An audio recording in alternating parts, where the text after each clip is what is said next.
அடி அகலம் கொண்ட சுவரில் சேலையை மையப்படுத்தி பல்வேறு ஓவியங்களை வரைந்த இந்திய உள் அலங்கார வடிவமைப்பாளர்கள் சங்கத்தினர் இன்று அதனை பொதுமக்கள் பார்வைக்கு துவக்கி வைத்தனர்.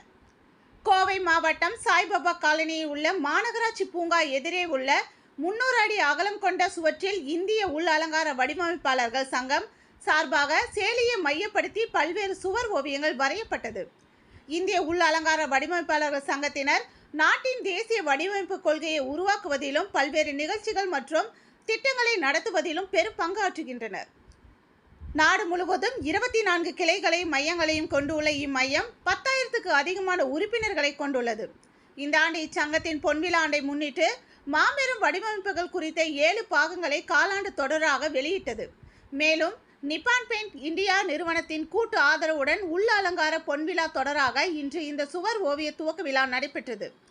உள் வடிவமைப்பு துறை மாணவர்கள், கலைஞர்கள் மற்றும் பாரதி பார்க் மகளிர் சங்கத்தினர் இணைந்து இந்த சுவர் ஓவியத்தை வரைந்து சாதனை படைத்துள்ளனர். இதன் துவக்க விழாவிற்கு இச்சங்கத்தின் அகில இந்திய தலைவர் சரோஸ் வாடியா தலைமை வகித்து திறந்து வைத்தார். இதனைத் தொடர்ந்து இன்ஸ்கேப் திட்டத்தின் ஆசிரியர் ஜபீன் ஜக்ரியாஸ் இந்த திட்டங்களை அறிமுகம் செய்து வைத்தார். இந்த நிகழ்வில் டெக்ஸ்வேலி நிர்வாக இயக்குனர் ராஜசேகர் கௌரவ விருந்தினராக கலந்து கொண்டார். நிப்பான் பெயிண்ட் நிறுவனத்தின் முதுநிலை இயக்குனர் பாலாஜி இச்சுவர் ஓவியம் குறித்து சிறப்புரையாற்றினார். மேலும் இந்த நிகழ்வில் இந்திய உள் அலங்கார வடிவமைப்பாளர்கள் சங்கத்தின் கோவை மாவட்ட தலைவர் ஸ்ரீனி ஆசிஸ் ரெச்சூரா, தேசிய தலைவர் ஜிக்னிஸ் மோடி, தேசிய செயலாளர் சாமினி சங்கர், பாரதி பார்க் மகளிர் சங்கத்தின் தலைவி நீத்து பராசார் உள்ளிட்டோர் கலந்து கொண்டனர் என்பது குறிப்பிடத்தக்கது. வணக்கம், என் பேர் இலக்கியா. நாங்கள் சாய்பாபா காலனி பாரதி பார்க் ஆப்போசிட்டில் இருக்க ஒரு 290 ஃபீட்க்கு இருக்க வாலை நாங்கள் பெயிண்ட் பண்ணியிருக்கோம். நாங்கள் எல்லாருமே ஆர்கிடெக்சர் ஸ்டூடெண்ட்ஸ். ஒரு 20 பீப்புள் வாலண்டியரிங்காக நாங்கள் இது பண்ணிகிட்ருக்கோம். ஸோ IIIDன்னு ஒரு கமிட்டி இருக்குது, அதில் மூலியமாக நாங்கள் இந்த வால் பெயிண்டிங் பண்ணியிருக்கோம். ஸோ ஒரு லேடியோட சாரியை கான்செப்டாக எடுத்து ஒரு 290 ஃபீட்டுக்குமே அவங்களோட சாரீ போகிற மாதிரி நாங்கள் டிசைன் பண்ணியிருக்கோம்.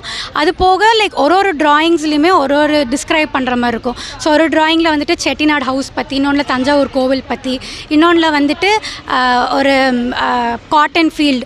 இந்த காலத்தில் கண்டிப்பாக குழந்தைங்களுக்குலாம் இது எதுவுமே தெரியாது. ஸோ இந்த ட்ராயிங் மூலியமாக ஒரு சோஷியல் அவேர்னஸ் அவங்களுக்கு கிடைக்கும். ஒரு இப்போ பார்க்குக்கு வரவங்க எல்லாருமே இதை கண்டிப்பாக பார்ப்பாங்க. அதனால் அவங்களுக்கு ஒரு அவேர்னஸும் கிடைக்கும். அதுக்கப்புறம் இங்கே நாங்கள் பெயிண்ட் பண்ணிகிட்டு இருக்கும்போது நிறையா பேர் எங்களுக்கு என்கரேஜ் பண்ணாங்க, எங்களை நல்லா பண்ண சொன்னாங்க. அது எங்களுக்கு ஒரு பாசிட்டிவ் இதாக இருந்துச்சு, ஸ்டார்ட்டாக இருந்துச்சு. ஸோ இந்த மாதிரி கண்டிப்பாக நாங்கள் இன்னும் நிறையா பெயிண்டிங்ஸ் பண்ணி கோயம்புத்தூர் சிட்டியை இன்னும் அழகாக ஆக்குவோம். இதோட நோக்கம் என்ன? நீங்கள் 290 ஃபீட்டுக்கு பண்ணீங்க, அதோட நோக்கம் என்ன? இங்கே இந்த இடத்துல ஃபஸ்ட்லாம் ரொம்ப குப்பையாக இருக்கும். ஸோ இப்போ நாங்கள் இந்த இடத்த க்ளீன் பண்ணி பெயிண்ட் பண்ணனால இதுக்கப்புறம் யாருமே இங்கே கண்டிப்பாக குப்பை போட மாட்டாங்க. இது ஒரு நல்ல ஒரு ஸ்ட்ரீட் பியூட்டிஃபிகேஷன் மாதிரி தான் நாங்கள் இப்போ பண்ணியிருக்கோம். ஸோ கண்டிப்பாக ஒரு பாசிட்டிவ் சைடாக தான் இருக்கும் இந்த பார்க்குக்கு. இந்த இடத்துல எக்ஸ்பீரியன்ஸ் நிறைய நாங்கள் கற்றுக்கிட்டோம். நாங்கள் காலேஜில் படிச்சுட்டே மட்டும்தான் இருப்போம். பட் இது எங்களுக்கு நிறையா பேரு கூட மிங்கிள் பண்ணுறதுக்கு ஹெல்ப் பண்ணுச்சு. ஸோ இது மூலமாக நாங்கள் நிறையா கற்றுக்கிட்டோம், எப்படி ஒர்க் பண்ணணும் அப்படின்னு. நாங்கள் இங்கே இருக்க ஒரு 2-3 டெட் ட்ரீஸ் இருக்குது. அந்த டெட் ட்ரீஸை நாங்கள் கட் பண்ணாமல் அதுலேயும் நாங்கள் பெயிண்ட் பண்ணியிருக்கோம். ஸோ ஒரு இல்லாத உயிருக்கு உயிர் கலர் மூலியமாக கொடுத்த மாதிரி நாங்கள் பண்ணியிருக்கோம்.